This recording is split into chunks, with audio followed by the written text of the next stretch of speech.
To Marketing 201, and today we're going to talk about the satisfaction loyalty link. What does that creates loyalty and how this link is formed? Firstly, we may assume that satisfaction leads to loyalty, but is it necessarily true? Not really. We can claim that repurchase intentions are more closely connected to loyalty indicator than the satisfaction itself. There is a group of barriers which can restrict the switching from one brand to another, even if the satisfaction itself doesn't exist. So now we're going to talk more about these switching barriers. First one is market structure, which means that some markets are formed in the way when the customer is not really eager to switch. Let's imagine the Microsoft Office. If your school is using Microsoft Office, you will not really switch because you have a restriction that is given by your school. Or let's say you have a supplier that gives you the package for your product.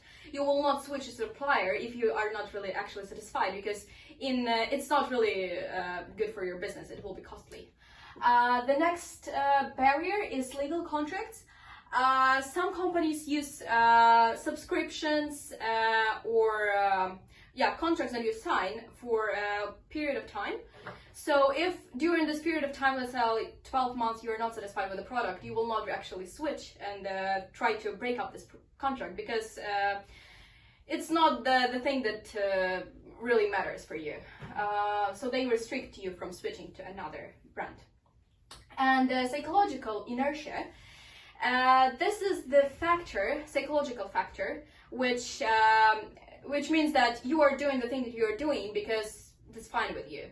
It's like, let's say that you have a bank and you're not really satisfied with your bank. There are a lot of different banks that are a bit better, but you are used to the bank and you're not really eager to switch then. So another type of switching barriers is budget constraint.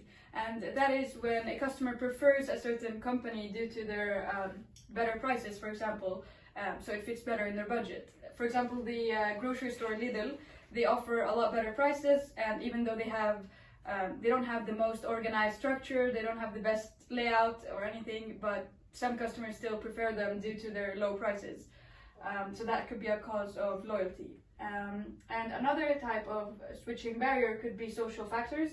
So depending on the social group maybe you're in, or you grew up, for example, with a certain type of product being used, you're more likely to keep using that same product even though there might be better alternative from another retailer.